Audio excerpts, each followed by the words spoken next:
My number three is a film called Double Indemnity from Oh, 1944, nice. directed by Billy Wilder, starring Barbara Stanwyck, Fred McMurray, Edward G. Robinson. Quick logline: a Los Angeles insurance representative lets an alluring housewife seduce him into a scheme of insurance fraud and murder that arouses the suspicion of his colleague and insurance investigator. Um, had you watched this movie before? Yes, yeah. Billy Okay. Wilder's one of my favorite directors, and Yeah. this, yeah, I love this film. I'd seen it in high school, I think, the first time when I was Oh kind of wow. going through his filmography. But it's a Oh great, wow. great film. Yeah. So, this is like back in what I want to say the mid 2010s Hmm. or early 2010s, I should say, when I was sort of really having my moment with movies and getting into the history of movies, watching a ton of movies. One of my ways into that world was movies from the 40s and kind of really, following the careers, at least from the 40s to 50s, of some of these noteworthy people, starting Hmm. with actresses, but then actors as well. So, Betty Davis and Crawford and Katharine Hepburn. Nice. And then I somehow got to Barbara Stanwyck. I don't know how. Maybe it was through this movie, and just was totally blown away by this performer who I'd honestly not really heard of, because you hear Betty Right, right. Davis and Hepburn and such, who are iconic and legends, and I was kind of shocked and surprised by Barbara Stanwyck, and since then she's sort of been one of my favorite actors of that time. I think she Oh, brings this kind of gumption and kind of sassiness and cleverness and such that Betty Davis has as well, but it's a lot more tongue in cheek, as compared to Betty Davis, who can be very blunt and hmm, abrasive often, and takes on parts that are like that. Barbara Stanwyck also takes on parts that are very, very unlikable, but there's always a bit of a, I don't know, a sparkliness in her eye or something that kind of shifts the tone of the movie and her part. So this is why I really wanted one of her movies on the list. I could honestly have put any of Betty Davis's or Sunset Boulevard or any of oh those man, movies yeah. in this bracket, but I wanted somebody from that era, because it is a very different kind of acting style, right? Like if you look at the Hmm. classic movies, a lot of these actors are playing a heightened version of their own kind of on-screen persona for a lot of them. I mean, walking in what a Hepburn movie, what a Spencer Tracy Hepburn movie, or what a Betty Davis movie is going to be. It's going to shock you, slap you, Right. what have you, right? Like, so everybody's playing a version of them, not of themselves, but of their screen personas. Who the hell knows what these people were in real life? Because these were larger than life, godlike figures who just,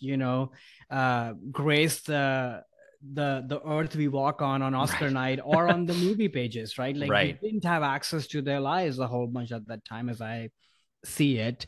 Right. So yeah, I wanted something represented of that style of acting, which is a little bit overblown and over the top, but I think it is the genius, of course, of Billy Wilder, but then performers like Stanwyck and others in this movie, that you are along for the ride. There's Hmm. truth despite the histrionics in this kind of style of acting, which is why I'm drawn to it. Like, this movie is about very unlikable, desperate people that's Hmm. exploring, the ugliness that we all carry in ourselves, Yeah, there's especially no, Stanwyck and Fred, right? right, So right. No heroes in this one. no heroes in this one, Yeah. and that's what it's exploring. But I think where the performances come in is that you're still rooting for them in some way, even though they're doing something very terrible. Hmm. But and there's not much exposition granted as to why they are the way they are, why they're making the choices that they are, but there is something about the vulnerability, and this is sort of the inside out kind of pain, if you will, that you're along for the ride. Yeah, well, I have one question actually to what you were saying. I'm just curious. I can't answer this myself as I try to Yeah. ask it. Like, I think a lot of the vulnerability and the fact that you're still rooting for these characters is because you have knowledge of their performances outside of the film. You know, you like them as stars, right? Mm, Do you think if you had seen, I mean, maybe I'll ask this too. Did you seen this movie as your first Barbara Stanwyck, first Fred McMurray? Like, do you think Mhm. it's their performance or their persona that kind of helps you? Because I do feel bad for these characters, even though they're Mhm. terrible people. Mhm. Um, do you know, like, do you think that's the performance or their persona, or is that kind of hard to tease out? I don't think I can tease it out for myself. I just was curious. Yeah, good question. I mean, I honestly had not seen anything of theirs, so didn't really have much of a sense. So for me, I think it was the performance. This is why representing humanity on screen is such a amorphous sort of thing. Hmm. I can't really put my finger on it. I mean, I could throw a bunch of adjectives out there as to why it is the way it is, but there is something about their performances, the vulnerability comes through, and I Hmm. think that's what makes us root for them. You see their desperation, and you, even though we ourselves may not have made those choices specifically, we've definitely shared the desperation and vulnerability where you're Right. trapped in something that you sort of knew is not going to work. You did it anyway, and now you're trapped in it. Mm, That feeling is not an alien feeling. We all know that feeling. And I think the right. performances deliver that. Um, I also love that at some point, this movie really becomes a bit of a, not in a sexual way for sure, but it becomes a bit of a love story between Robinson's and Fred McMurray's character. uh the cat and mouse that they have going on. Right. And the more I watch this movie over and over again, there's so many questions and layers between layers of like, who knows what, you Hmm. know? Hmm. And again, I don't know how much of this is the audience bringing, oneself to it, but it's a very layered movie. You can just take it on the surface of the movie and just enjoy the plot and what these people are up to.